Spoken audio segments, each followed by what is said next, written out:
Ho! That was good. We're sitting Where in the am same I? room. Same room. It's like, I mean, I feel like I'm here. Where are you? Who's actually in the room is the question. You That's could a good, put your, very good question. is Look, I can. Brad in my office and I have an AI background, or am I in my office and Brad has an AI background? We don't know.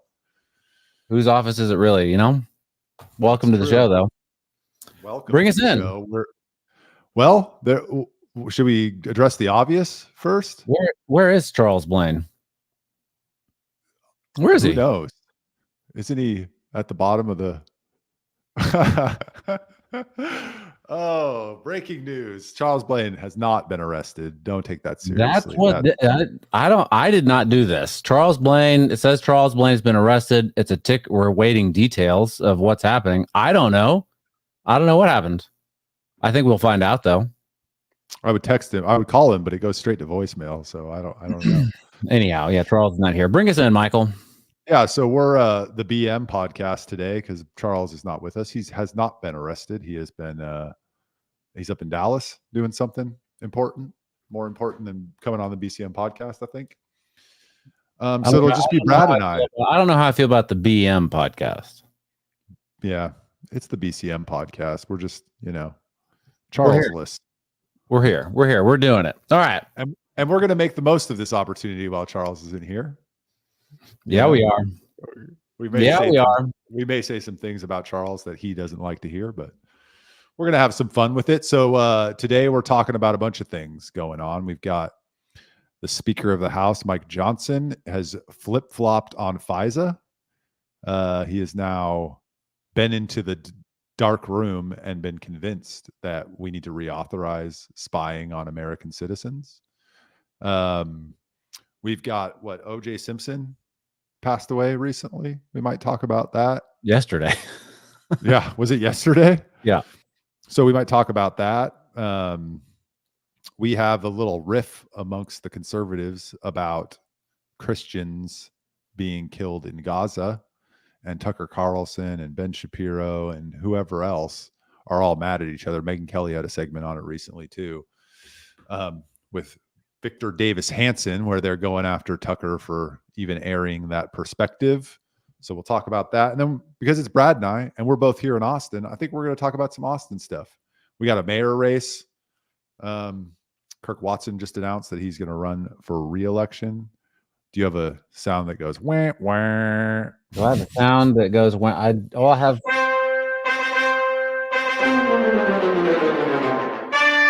Clown music.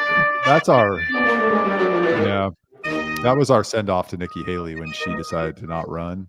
Still, it's sort of it's a clown show, all the same. This whole race and everything that's going on in Austin. I mean, Kirk Watson supposedly, did he bully all the other council members into vouching for him, into supporting him? I don't know. All but two. We'll talk about it. We can talk about what's going on there. And then we're live on YouTube right now. Yeah, we are.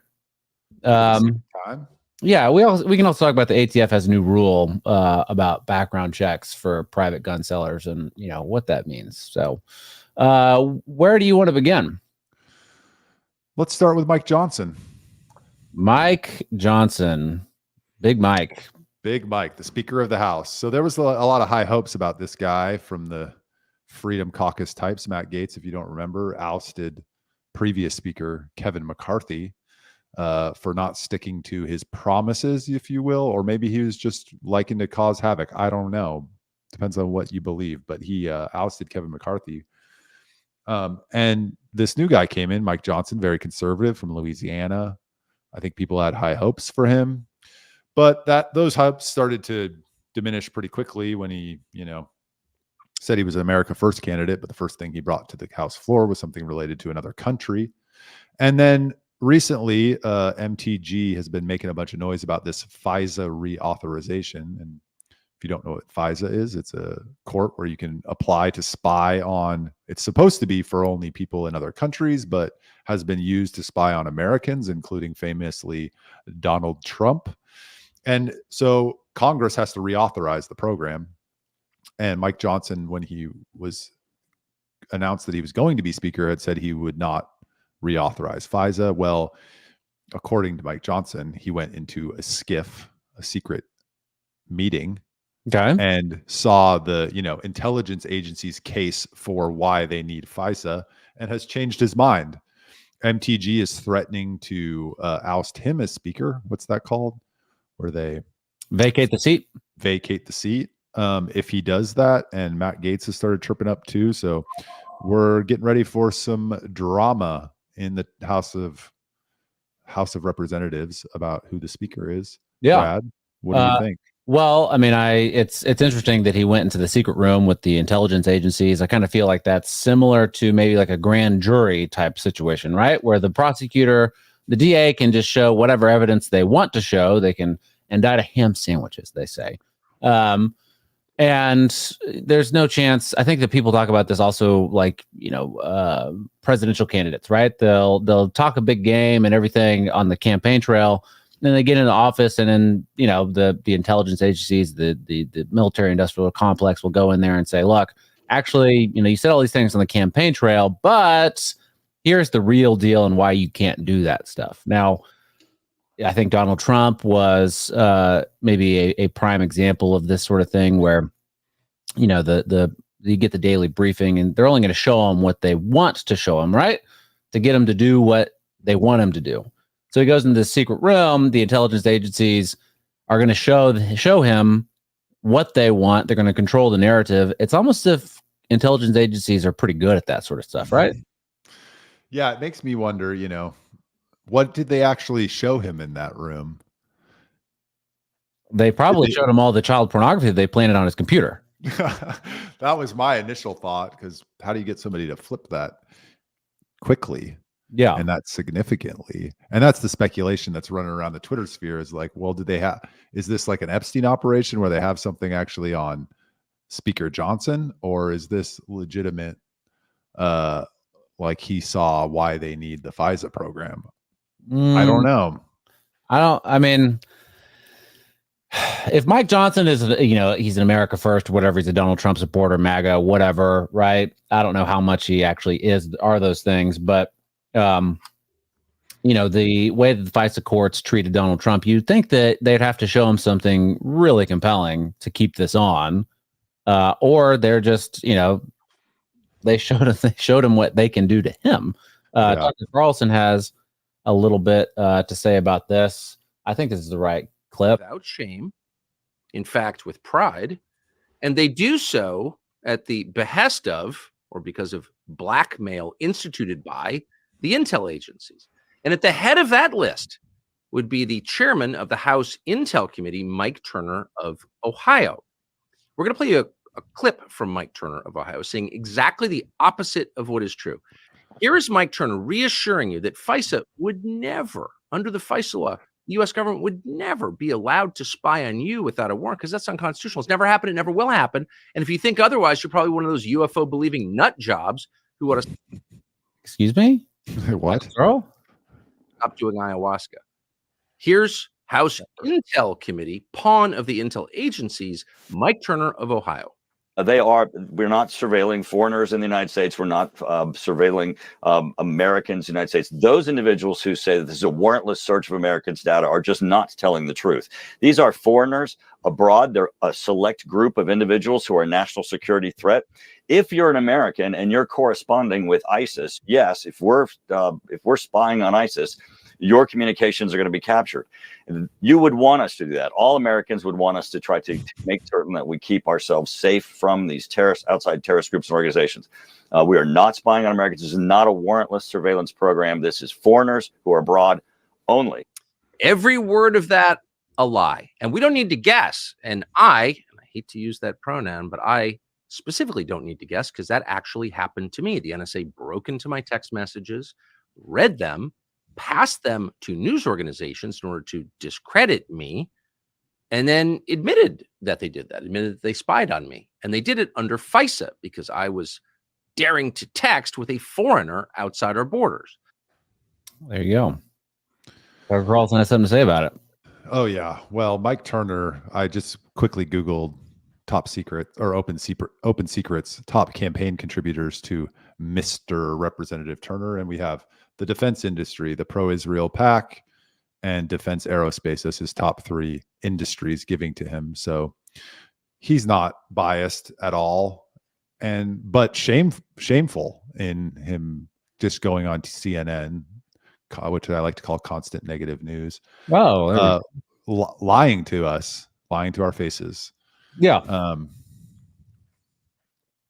Yeah, it's bad. And I mean, so Tucker Carlson, I guess this came out when he went to Moscow, right? And he became a what's the right word? He's a Russophile, a Russiophile. I don't know. Now he loves Moscow, and it's the greatest place ever, which was kind of interesting. But doing that trip, going to interview Vladimir Putin, he got his shit broken into, is what he says. So yeah, I mean, welcome to the shit show that is going on. So what do we do about this, Michael? What can we possibly do? Is it because we're not electing the right people? Are we not electing the right people? No, I don't know that that's necessarily the problem. Okay. What is the problem? I think even if we elected a Brad Swale, they would corrupt you either through blackmail or through campaign donations. The system is designed to do that. Now, this is, I don't know if I should be offended or not. Why do you think that I would be so susceptible to such things? Because everybody has a price, right? Okay. If you were the intel agencies, what would you do to blackmail me or sway my vote, Michael? I don't even have to be the intel agencies. Just as your friend and joint podcast host, I have enough on you to blackmail you right now. Easy. I don't know. I don't know what his motivation is. Some of these guys are true believers, but Mike Johnson flipping on it. I know everyone doesn't like the motion to vacate, but look, if you have a leverage point and you need people officials have released additional info. If you have that mechanism to force leadership to do what they said they're going to do, what choice are they giving you? They're not really giving the MTGs, Matt Gaetz of the world, Thomas Massey. They're not really giving them another choice. They're kind of calling their bluff. So when and if they do use that mechanism, I don't want to hear a bunch of crying about it. Okay. So, the Thomas Masseys of the world and the MTGs, they seem pretty, by the way, we have an update. The officials have released additional info in the Charles Blaine arrest. I think we'll get more info later about what's going on with that. So the Thomas Masseys, the MTGs of the world, they're not happy about this. So, I mean, maybe they're the right people to be elected to really push back on this sort of thing. I don't know that voting is going to fix something like this. But that's what we're told to do, right? Is just vote harder. Right? No. Yeah, it's not gonna fix it. Okay, so this is what we have to live with until the fall of the Republic? I guess so. I mean, what other avenue is there? I don't see a path forward to avoid this stuff. I think that the Congress and our agencies, including the Department of Defense and the CIA, are completely captured. They don't serve the Americans' interests. They serve their own interests. And I don't know what to do about that other than to keep talking about it. I think there's been at least some realization among people who probably didn't know it before. Tucker Carlson is a very good example of somebody who used to parrot, CIA and Defense Department talking points about the Iraq War and is now talking about aliens and not reauthorizing FISA. But I don't know if there's there's certainly no short-term solution. I don't know what the long-term solution would be other than sunlight. Yeah. Which is what we're doing here, I guess, right? Trying to add some sunlight to it. No more darker. There's no dark room at the BCM podcast. We do it all out in the open. Yeah. And the big podcasters are all talking about this stuff. So it's gaining momentum. Okay. I think. So, I mean, as Trump gets in there, he's talking about, abolishing FISA or whatever, however he wants to do it. Is he going to do that? Trump? Yeah. Probably not. Why not? He was a victim of it. He was the victim of it. Why would he not do that? Yeah, but he's also susceptible to ego Donald Trump? and flattery, and I think they'll if he's allowed to win. Uh-oh. If he wins, I think that they'll run the same play on him that they ran in 2016, which was put people in places in his cabinet that can undermine whatever he wants and use flattery to get on his good side and convince him that, it's the right thing to do. And he'll do some things that are good, but a lot of the stuff he'll do will not be good. Well, so what is all right, fine. You think that that's going to work again in 2000, and if he's allowed to win, all right.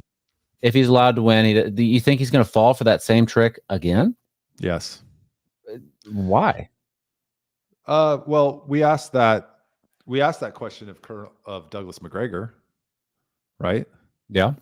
We asked him, I think I asked him, do you think that Trump really understands the nature of what he's up against and what needs to be done? And I had an instinct about that, and McGregor confirmed that. He said, I don't think so. Yeah. I don't think he does. And the way he's talking about a lot of things makes me feel like he doesn't. I don't think he still quite gets it. Did you want me to play this clip of Speaker Johnson? Sure. I mean, let's do it. Let's do this. When I was a member of the judiciary, I saw all the abuses of the FBI, the terrible abuses over and over and over, the hundreds of thousands of abuses. And then when I became speaker, I went to the SCIF and got the confidential briefing from sort of the other perspective on that to understand the necessity of the Section 702 of FISA and how important it is for national security. And it gave me a different perspective. So I encourage all the members to go to the classified briefing and hear all that and see it so they can evaluate the situation for themselves. And I think some opinions have changed both ways, but that's part of the process. You got to be fully informed. Have you been Hundreds of thousands of abuses is what he said, right? Mm-hmm. I heard that correctly. Hundreds of thousands of abuses. Hundreds of thousands. Mm-hmm. They're abusing it hundreds of thousands of times. Is that 900,000, almost 1 million times? Does it get into the millions? How long until we get to the millions, Michael Searle? I don't know. But it kind of sounds like if they're abusing it hundreds of thousands of times, what evidence could they possibly show you, Mike Johnson, that you should backtrack and maybe change your mind? Have minds changed that abusing something like FISA hundreds of thousands of times is okay? I don't know. It's so obvious. I mean, I don't know. It's so obviously he's making a very terrible case for his flip-flop there, but he's done this on a number of things. So I'm not surprised by it. I was quickly unimpressed by him, and I'm not surprised that he flipped on this and other things. I mean, he's also, as an example, is going to bring Ukraine aid to the floor, and it's going to get voted out of the House, and we're going to send more money to dead end war that's just resulting in people dying unnecessarily. And I don't think who was in contention before Mike Johnson for speaker that didn't quite make it. Jim Jordan. Yeah. Now you understand why they didn't allow Jim Jordan to become a speaker, and they capitulated on Mike Johnson. Yeah. Well, I think that Candace Owens, she's your new favorite right wing. What? She's not? Well, I thought you said that she's your favorite. You texted me that. You said that Candace Owens is spitting fire, I think maybe Charles said that. I'm kidding. She says, and you're going to get a picture of the frog, but she says that who do you guys think they're going to move into Ukraine now that they've technically cleansed it while the whole world was watching? What is she saying there, Michael? She said ethnically cleansed it. Yeah. Well, who are they going to move into Ukraine now that it's been ethnically cleansed? Maybe they can create a Palestinian state there. Well, I think the conspiracy theory is, and I don't know that she's referencing this. I have no idea. I don't know Candace Owens. Maybe we can ask Charles next week when he comes back on, since he knows her personally. I think she's referring to the Khazarian conspiracy theory. Khazaria, a former empire that's been held, that's been secreted away in the history books. We're not allowed to learn about this, and that's going to be the new Israel. Oh, I'm not aware of this conspiracy. Yeah, I have no idea what the merits of it are. It sounds kind of wild. I don't know, but it kind of sounds like that's what she's alluding to. And, as you saw, the Pepe and Mel Gibson meme that was posted under there, maybe that's what she is. Maybe that's what people think she's talking about. I don't know. But Candace Owens is doing something. She's supposed to have some sort of, I don't know, debate with Ben Shapiro, not on the Daily Wire. That's be neutral territory. I don't know. They don't seem like each other anymore. What happened to that? What happened to what? The debate. I thought it was supposed to happen on like Monday. Well, she was in London for when they wanted to do it, and Jeremy Boring was saying, well, you've flown all over the world for debates and stuff like that to talk with people in person. Why won't you do it for this one? And she said that, well, you guys knew that I was going to be in London at this time. You were supposed to send Daily Wire staff with me. You already had the plane tickets booked. So why are you guys doing this, right? You're playing a little game. But she's agreed to do it just on neutral ground, neutral territory when she's no longer out of the country. So we'd be happy to do it here. I don't know that this would be neutral territory, possibly. Well, Charles and Candace are real close, so it's not fair. Not fair at all. And I'm probably more sympathetic to her position on this one. We've avoided talking about Israel Palestine on this podcast for a number of reasons, but I think she, whatever you think of her position, she certainly has demonstrated a little bit of bravery in her willingness to speak out against, what she sees as moral failings of the war and the discourse. And I appreciate that. Yeah. And for sure. I've always had a thing with Ben Shapiro where I think he's yes. I think he's a little bit of a neocon in sheep's clothing. And I've always felt that way. And when he was rising through the ranks, during the Trump administration, after he, voted for, I don't think he voted for Trump the first go around. I don't think so. And he's talking about free speech and, America first. And I always just felt, well, you didn't really change. You've always kind of been a neocon hawk, and willing to shut down debate that you don't, or speech that you don't particularly like. And now I find it interesting that the Daily Wire decided to fire Candace Owens because she was taking a position that they didn't appreciate. Yeah. Well, he's known for debating college students from the podium when they ask him a question. And I guess that's, kind of cool in a way. Like, it's fun to watch on YouTube, but it's not really I've seen him debate actual people. College students aren't real people. Actual intellectuals, and he struggles a little bit more with that sort of stuff. But I think we have an update exclusive. Charles Blaine has been arrested for squatting in a Houston area home. He is quoted as saying, "Housing is a human right. We must provide housing for all. Increase the minimum wage to $30 an hour." Charles, what are you talking about? "And implement a crushing carbon tax now." Charles Blaine, weird. He says, "You may take my life, but you may never take my freedom." Yimby. Weird. Charles Blaine? Oh. What do you expect from Yimby? I know. They're willing to do anything to achieve their goal of reorganizing society in a way that they see it should run, or believe it should run. I'm disappointed that he was squatting in a Houston area home, but I guess that's a Yimby for you. You know what I mean? We're going to start rumors here that Charles is going to have to beat down.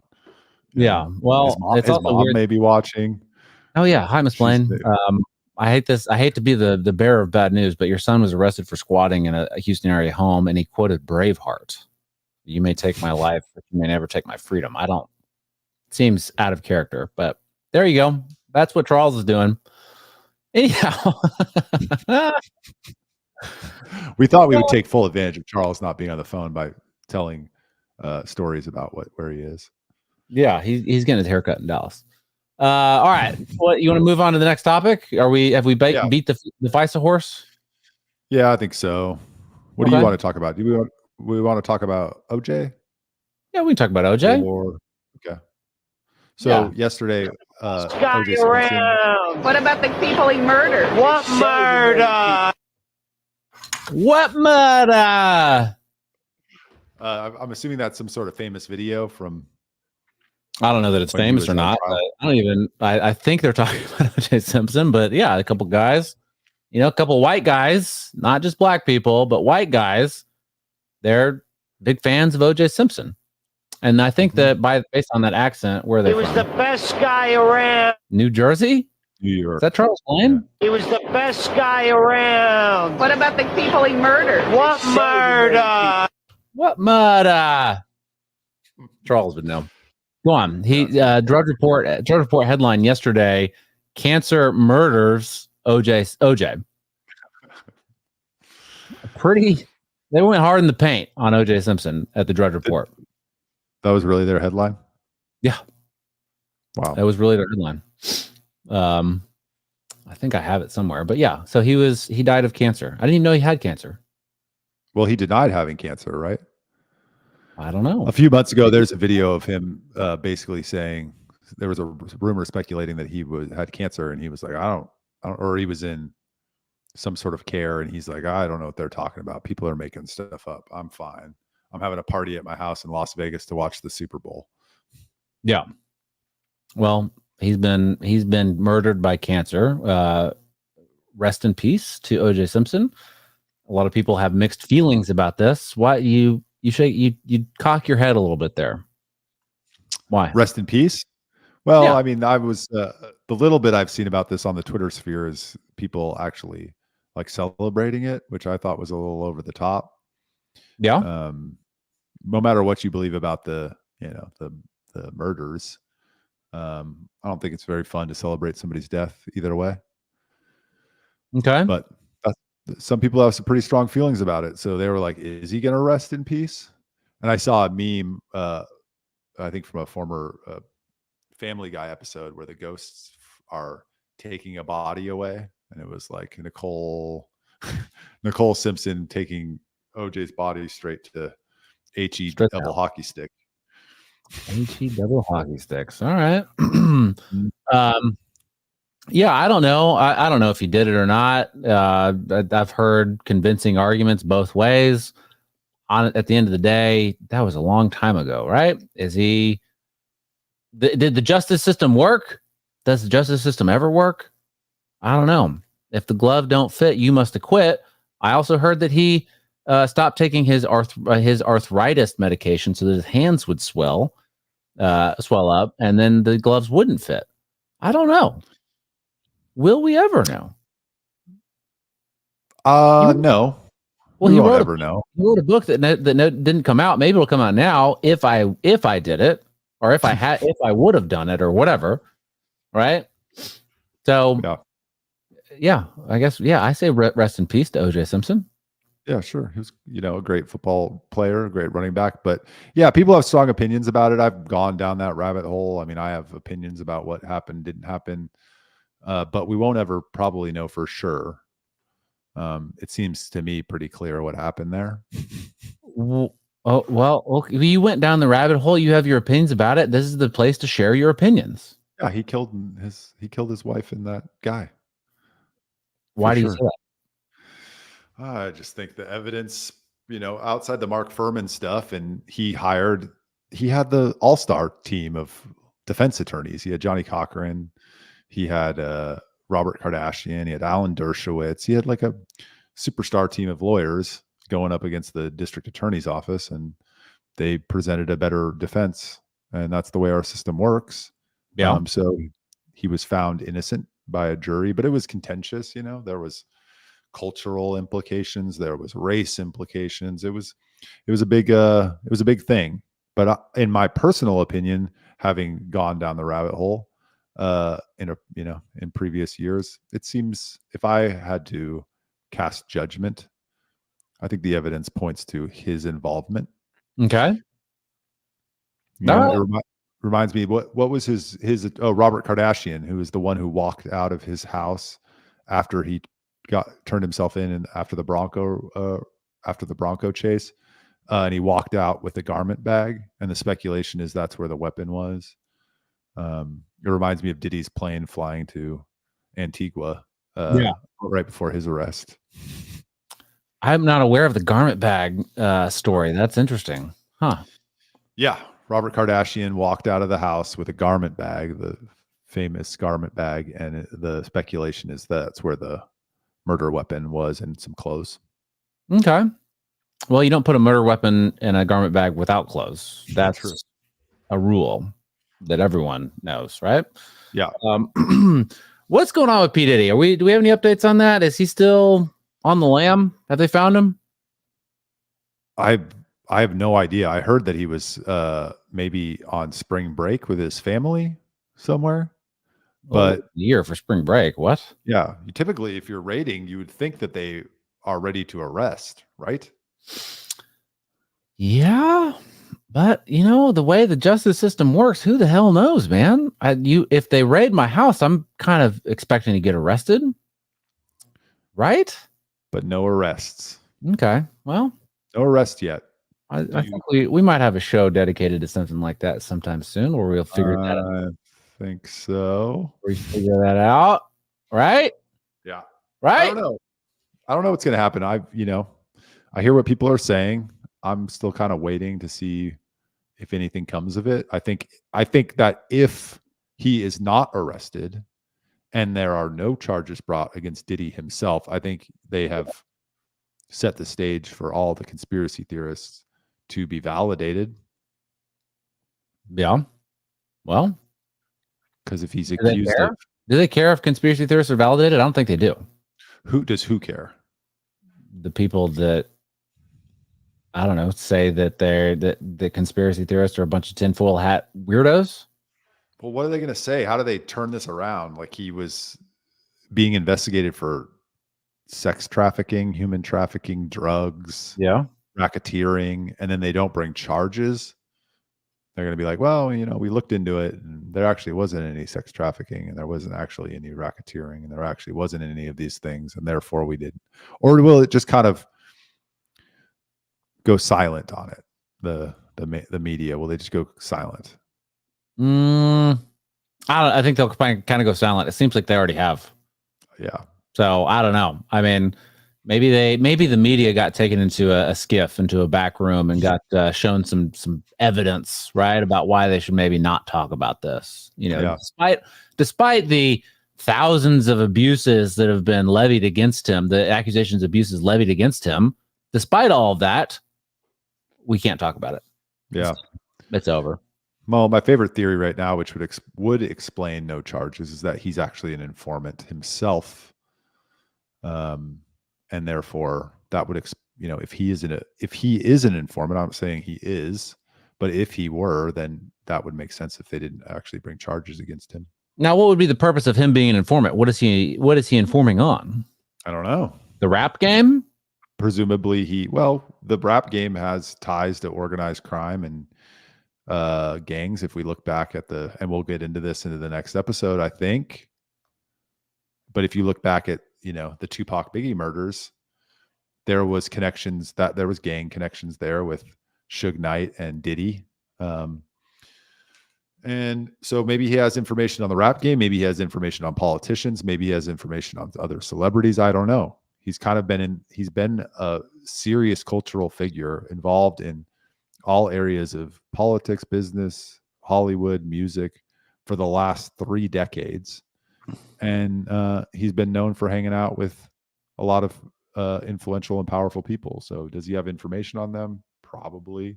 Well, all right.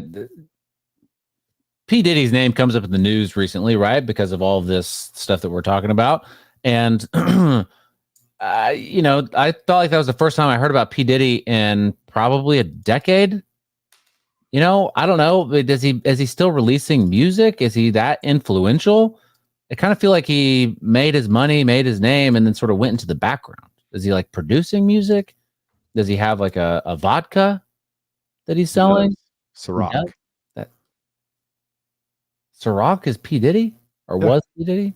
I didn't Yeah. know that. Yeah. I feel like that's what a lot of people do nowadays, get into the liquor game.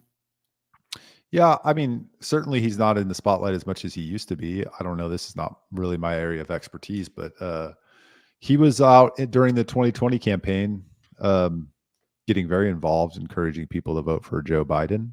Was he? Oh yeah. I don't remember that at all. Hmm. Okay. Yeah. Well, fair enough.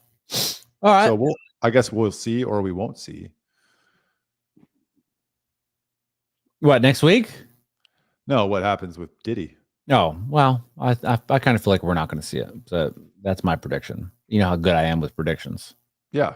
What I say, the biggest winner of 2024 was going to be MLS. Oh, who did Charles say? I can't remember, but Donald Trump maybe. Did he say Donald Trump? I don't know. Who knows? Who's Charles? I don't know. All I'm saying, we could put up the chart of what's their face, Michael Saylor's company right now, and I'm closest to right now on who the biggest winner of 2024 is. MicroStrategy's stock is through the roof, and Michael Saylor, the number one holder of Bitcoin in the world, is doing quite well. Yeah, for now, we'll see. It's going that direction. It's going that way. Well, I mean, are you think it's going backwards the way you're Up, right? Well, I don't know about that. Maybe it will. I'm sure there's still some life left in it, but I think once this election comes around, you're going to see some funny business. I still don't understand why all of this technology was developed by, like, with the help of government grants and agencies and stuff like that from time immemorial, right? Similar to Google. And why would they let this happen? Why would they let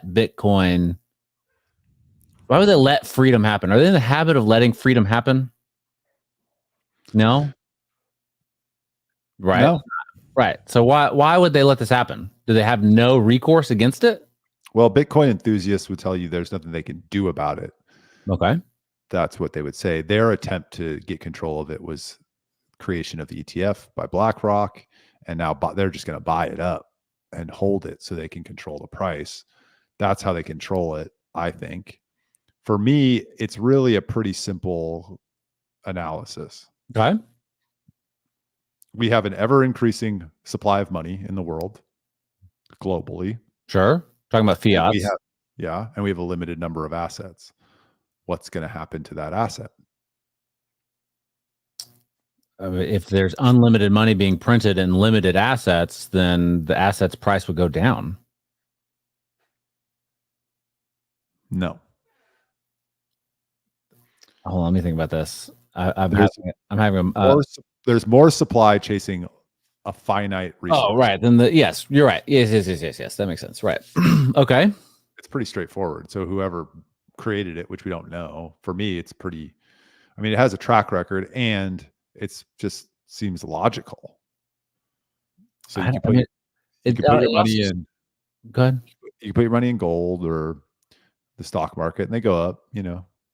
Bitcoin goes up more, and gold is not a limited supply. There's about 2% increase in the supply of gold each year. Stock market, obviously, they're always creating new shares of things. So seems pretty straightforward. Did the CIA create it? Maybe. I don't know. Yeah, I just don't know. Isn't it logical also that they wouldn't allow this sort of like Charles just texted. Isn't there a logical argument to be said that they would not allow this to happen? That they're going to do everything that they can to stop it. They're not going to let people get out from underneath their thumb, right? They're going to do something. I always joke that it's the internet kill switch, right? Because it's internet money. What are you going to do if they turn off the internet? Well, have it on cold storage. Okay, what are you going to do with that? Just have it on a floppy disk until they turn the internet back on. I'm willing to take the bet that they don't turn the internet off. I'm willing to bet. What do I think they're going to do? I think they're getting in the game. I think they're going to get in the game and they're going to drive the price up and they're going to make money too. Yeah, I don't know. I feel like what they would do is just buy it all up, and then it would be, then no one else has it but them, and then they just destroy it. Yeah, the problem is lose the keys. The problem with that is though, only about 20% of the Bitcoin that exists is available for sale. 80% of it is either lost already or people do not. They're hodlers. They don't sell it. Yeah. So even if they can only control, what's the purpose of that? If you're just holding on to it forever, or if you lose it, it's gone forever, which I understand that concept, but what does that do? Like, what are you supposed to do with it? It stores value. So unless you lose it and it stores value, but that's cool and all, but that's only helpful if you use it. For the vast majority of us that don't lose it, and there isn't an internet kill switch moment. You put $100 into it in 2013 is now worth $70,000. That's the purpose of it. Sure. So now you put $100 in. Now you have the $70,000 in wealth to your name, but all right. And then what do you do with it? At what point do you do something with it? Never. Well, then what's the point? What's the point? Well, okay, so people have IRAs, people invest in gold, they buy stocks, they put money into real estate. Like why do you do any of that? Well, I mean, if I put money into real estate, right? If I bought a second home, I could rent it out, right? And I could make money off of it. Like I would have mailbox money, right? Uh-huh. Yeah, okay. Or I could sell it later on and make a little bit of money, whatever, right? That's there. But it's not never. I mean, it's not that I buy this house. I buy. You did say never. You did say never. Okay, well, I'll take that back. Not never. Okay. But you can pass it on to your kid. I don't know when do you pass it on to your kid, and then what do they do with it? Do they hold it forever? If they want to. So if you just hold it forever, then the money is lost. If you never do anything with it, you might as well have just bought a trinket that you look at. Well, I think eventually, already exists. You can borrow against it. Like, okay, I have this as collateral. Give me a loan, like just like any financial instrument. I think it's part of a portfolio of long-term investing. It's the fastest moving asset by leaps and bounds. It's not even close. It's only going to go up because of what I said, supply and demand. And yes, at some point, like when I retire, will I sell it so that I have cash? I don't know. Is it a means that can you use it as money at that point? I don't know. Can you pay for goods and services? Can I buy a house with it? Like, I don't know where I'll be then, but I don't plan on selling it in the cycle. Yeah. Of up and down. Sure. Yeah. No, I mean, I own cryptocurrency. I get it. And I don't know what I'm going to do with it either, but I have it. I'm not saying it's totally, totally useless or whatever. I just, is it the best thing in the world? Am I a Bitcoin maximalist? Absolutely not. I still think that there's a good chance they're not going to let us get away with this. Right. Yeah. I think that we should all be worried about that. You're so cynical. If you're a Bitcoin maxi, you would be more optimistic about the future. And the case is, do you have money? The question is, if you're saving for long term, do you put money into an IRA, which grows by about 7% a year? Do you put money into gold, which has about similar returns? Do you leave it in a low yield savings account? Like, do you put it in some sort of ETF? Do you have money managers? All those things. We all save money for the future. Sure. Nothing moves up as much and as quickly as Bitcoin. Nothing, besides some of these altcoins. Yeah. So do you want more returns on your investment or less? Well, obviously I want more, right? But I also What are we want talking about? I also want to know what I can do with it, because it's also, advertised and marketed as, an alternative to fiat currency, to the dollar, and that's fine. But I can't go and use it right now, which is, maybe that'll change, right? Maybe it'll change in the future. Maybe there'll be I don't know, a P. Terry's or an In-N-Out burger that takes Bitcoin. But don't spend your Bitcoin on P. Terry's. Spend your dollars on P. Terry's. What is it? I mean, I get it. I understand, but it's not, maybe I run out of money and I need to use it. Right. But then I have to say, I don't know. I'm not convinced on it. I don't know. Okay. Well, a fun story. I had Matthew. I told him if he invested Who's Matthew? the oldest, the 10-year-old. Okay. I told him if he invested money into Bitcoin, I'd match it. Okay. So he put in $100. Okay. When it was 17,000. Okay. When and I matched $100. He now has like, I don't know, $1,200. Sure. Until the government comes and says, no, you can't do that anymore. This is a tool for human trafficking and other illicit activities. And if you own it, you are now a criminal. What? I don't think they're going to do that. And I think it's evidenced by BlackRock ETF getting approved by the SEC and the other 6. I think that what they're saying is, okay, this thing isn't going away, so let's get some of the gains. Okay. All right. We'll see what happens. I'm still going to shit on it sometimes, but we'll see what happens. I'm happy to keep an open mind. Yeah. All right. You want to talk about the local stuff? We can do that, or we can also touch on Dan Crenshaw. Oh yeah. What did Dan Crenshaw say? You know about this more than I do. Do I know about it more? He doesn't like Tucker Carlson. He says that Tucker Carlson is a click chaser. Tucker's MO is simple: defend America's enemies and attack America's allies. There isn't an objective bone left in that washed up news host's body. Mindless contrarianism is his guiding principle, buttressed by his childish tactic to just ask questions. But any educated adult, especially one with such a long career in journalism, should occasionally try answering some of those questions objectively. But he never does. Instead, he uses his platform to sow doubt and paranoia and false narratives. He does this for one simple reason: clicks and engagement, which of course translate to monetary benefit. He wants you to believe that he is the last place you can go for truth, and he's the only one brave enough to reveal the elitist lies being told. This nonsense about Christian mistreatment in Israel is just the latest example. Tucker will eventually fade into nothingness because his veneer of faux intellectualism is quickly falling apart and revealing who he truly is: a cowardly, know-nothing elitist who is full of shit. Woo! Bring it, Crenshaw. Whole Crenshaw.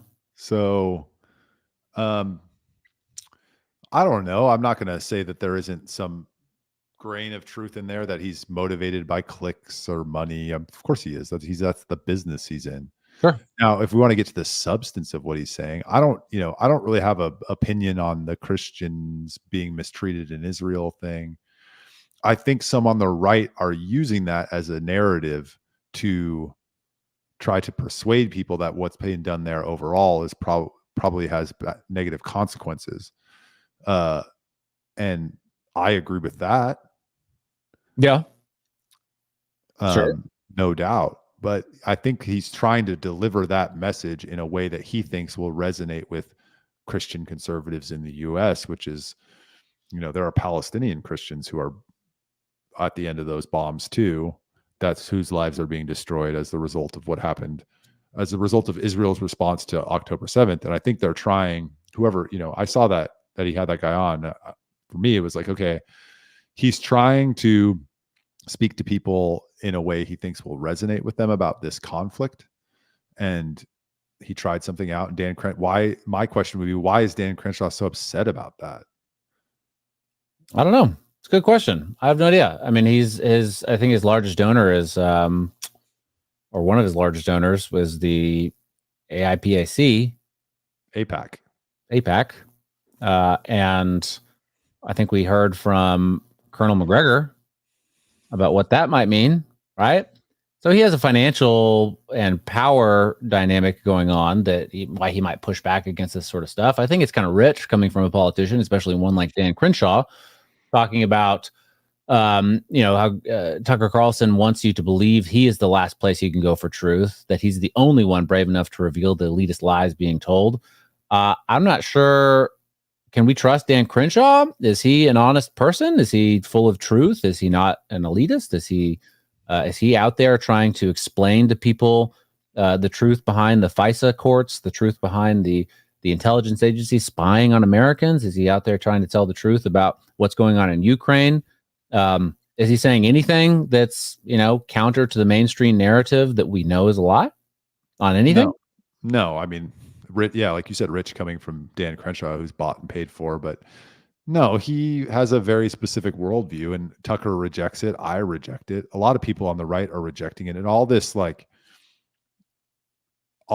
overreaction from the Ben Shapiro and the Dan Crenshaws of the world and the former neocon right is they're losing control. Yeah. And they should be. Because what do they have to show for? What does that worldview have to show for? And in their attempt to regain control, they're acting very hysterical. I mean, have you seen Raytheon stock prices over the past couple decades? Pretty good. Pretty good. What do they have to show for it? I mean, a lot of people got some money on that. Yeah, but how's our country doing? How are the voters in our country doing? How are the people of the countries that we've been involved in doing? That's what Tucker Carlson and others are responding to. And even as somebody on the right, like I look at the Israel-Palestine thing and I'm like, I don't even want to be in the middle of it because their sides are just arguing past each other. Nobody's listening. Both sides have grains of truth. And it's just like, I just don't want to see people die. Well, we have this. Iranian, this is from the Wall Street Journal, Iranian attack expected on Israel in the next 2 days. I'm not sure how that seems like bad strategy for people to know, for like the Wall Street Journal to know that it's going to happen in the next 2 days. Like how don't you want that to be a surprise? Right? I don't know. Well, FISA. Naturally. That's how they know. So Israel's preparing for an imminent direct attack from Iran. Tehran yet to decide, says person briefed on the matter. Tel Aviv. Israel is preparing for a direct attack from Iran on southern or northern Israel as soon as Friday or Saturday. That's today, guys, or tomorrow, when you're listening to them. According to a person familiar with the matter, a person briefed by the Iranian leadership, however, said that while plans to attack are being discussed, no final decision has been made. What is happening with these countries where like your war plans are being broadcast to the Wall Street Journal? Iran has publicly threatened to retaliate for an attack last week in Damascus, Syria, that Tehran said was an Israeli airstrike on a diplomatic building. The strike killed top Iranian military officials, including a senior member of the Islamic Revolutionary Guard Corps elite Quds Force, QUDS. What is that? So I bet Dan Crenshaw is absolutely. Can I say bad words on this show? Sure. He's excited about it. Let's just say that. He's excited about a potential war with Iran.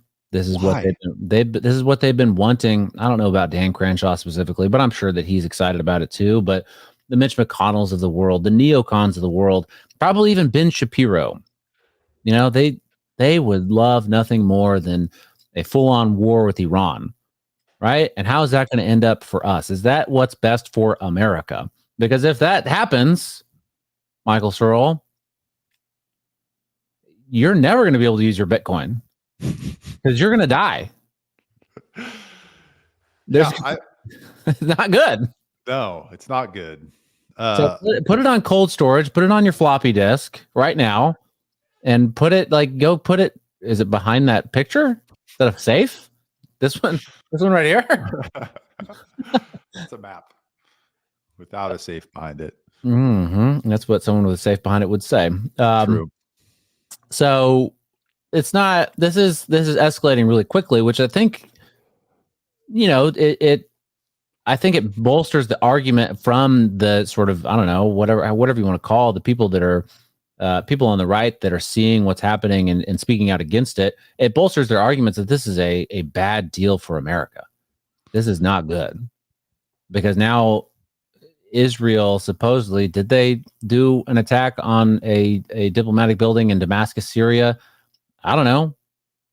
It's war, so I don't know what's true and what's not. But even if they did, that's not my problem. That's Israel's problem. Yeah. Well, it's going to become your problem. Which fucking sucks, right? So what do we, I'm going to take us on a tangent. Please. Here. I'm going to because I agree with everything you're saying. The speculation is that Israel, yes, they bombed this diplomatic building in Damascus, Syria. And Iran said, if they attack us, we're going to attack them back. So that's what this is about. I mean, that's what Israel said about October 7th. They attacked us. We're going to attack them back. Okay. So here's something that's not often discussed in conservative circles, which I'm interested in, is what about getting money out of politics? What do you mean?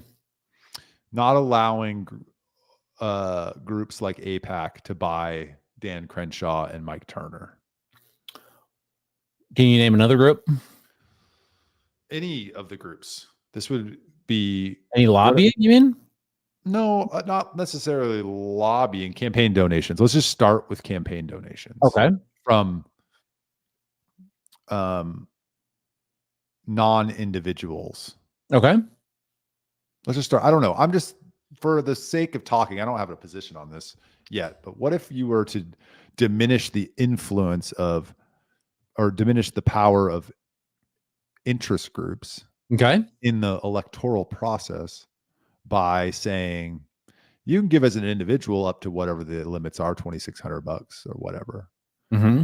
But AIPAC can't stand up PACs and spend unlimited amount of money to save Mike Turner from getting ousted in his Ohio district because he's concealing the truth about UFOs. Like, what is Israel's biggest concern right now? Yes. So what about that as an idea? Why haven't conservatives been talking about it more? There's a lot of talk about the influence of the military industrial complex, and in this case, the Israel lobby, and America is getting the what is the word I'm looking for? They're getting the shit end of the stick. That's not. Those are two things I think it's combined. Short end of the stick. And the reason is because our elected officials have been corrupted by particular interest groups. What if we just got rid of the interest group corruption? Well, I think the conservatives would say that what was the Supreme Court case that Citizens money United. Citizens United. Money is speech, donations are speech, and so you can't stop that from happening. And so that's what they would say. You can have I don't know why they say, well, there's a limit on your speech when you're an individual. You can only go up to $2,600 or whatever you said. But when you're a PAC or a super PAC, you can donate. Your speech is unlimited. You can do whatever the hell you want. I'm not sure why that exists, but would that fix anything? Probably. But how would people pay for this stuff? I mean, in 2016 and 2020, there was, more than $1 billion spent on the presidential campaigns. Those 2 years, that's big business, bud. Big business. I don't disagree. I mean, I see what, and have benefited from campaign spending in my business. So I get it. But my question is more philosophical. If the biggest problem, or maybe one of the biggest problems, is elected officials and our leaders doing things that are undermining the interests of the United States citizens to benefit big money and big donors, should we diminish their influence and increase the influence of everyday citizens? Yeah. That seems to be a conversation that should be happening on the right. And the people who want to point to Citizens United and say money is speech, well, I don't know what to do about them, because that's ridiculous. When the founding fathers wrote the First Amendment, they didn't even want political parties. So the idea that they envisioned spending money on political candidates as speech is preposterous. Yeah. Well, what would you do in the case of, like, say, I don't know, Jeff Bezos? He owns which one is it? The Washington. He owns the Post, right? Yeah. Right. So he owns that, and he can tell them to write whatever he wants, whatever he wants them to write to support a certain candidate. Is that money being spent? And how? Okay, if you stop him from doing that, can you say, Jeff Bezos, you can't buy a TV ad during the Super Bowl or Shanahan? What's her name? Shanahan. Nicole Shanahan. You can't spend $4 million for an RFK ad during the Super Bowl because that's a political donation in kind, right? And that's too much money. I mean, my general thought on government rules is we're smarter than them, so we'll find ways around it. Yep. So I don't think it's a silver bullet or anything, but I think there should be some broader discussion about how do we get how do we bring the interests of the American people to the forefront and diminish the interests of people who are not interested in those things. They're interested in whatever their thing is. And one of the big issues is the money in, I thought wasn't there one Republican candidate who said that they would not take super PAC money recently? I don't know. I didn't hear that now. So I think there's like some move on the right to go towards that kind of I'm not corrupted, which is, I think, on the right, which I think would be an important step. But I don't see any conservatives really talking about it. They're complaining about the Ukraine war, or they're complaining about the open borders, or they're complaining about all these various things, but they also know that there are corrupting forces that are making these things happen. So why aren't we dealing with that? I don't know. I think that maybe I don't know. I don't think we have enough representatives and senators. Maybe senators is fine. I don't think we have enough representatives. You think we should have more? Yeah, I think each representative represents, I don't know, a shit ton of people, right? Upwards in the, what is it? We have 330 million people. We have 400 some odd representatives. That's too many people for each representative to be representing. And they don't give a shit what you as an individual have to say about their job performance or anything like that, because there's millions of other people that they're representing that they can just get their vote, right? So they're not going to take your phone call. They're not going to respond to your email unless you have a lot of money, right? But if there's more, you spread that power around, then it's a lot more difficult for the powers that be to actually influence politics a little bit more, and your vote actually might matter a little bit more because you would actually have your vote counts for more. Instead of 1 out of 1 million, it's 1 out of 20,000 or whatever the number is. Right? Yeah, theoretically. Theoretically. Yeah. All right. Well, there we go. I hope Charles enjoyed this episode. I think he did. We didn't talk about Charles at all. I know. Well, we did. I mean, we reported the news about him squatting. So Charles, before the show, Brad and I schemed about what we were going to do on this show with you absent. And we didn't follow through on really any of those things. It was going to be, we were going to talk about all your favorite topics. And then we didn't. Well, I mean, we talked about, him being a YIMBY and wanting a carbon tax and $30 minimum wage and squatters' rights, because housing is a human right. All things that he believes. Naturally, I mean, those are the people that are on his side. So maybe he should rethink his position, right, Michael? Because it's the people that are on your side and what they believe and who they are. That's what matters about your position, right, Michael? No, I think we should have the great debate on here on this podcast. I would love it.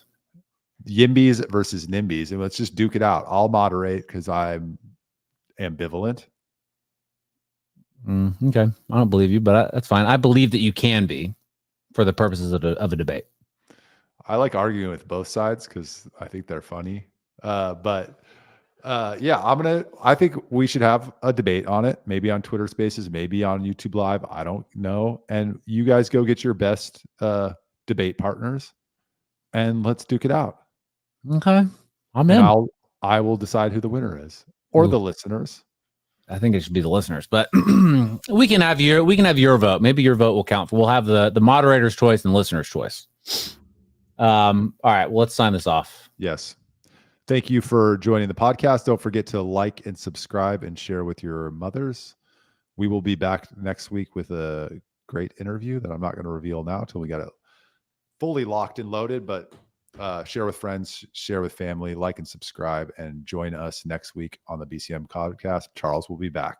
All right. Thanks, man. Appreciate it. Talk to you later. Bye.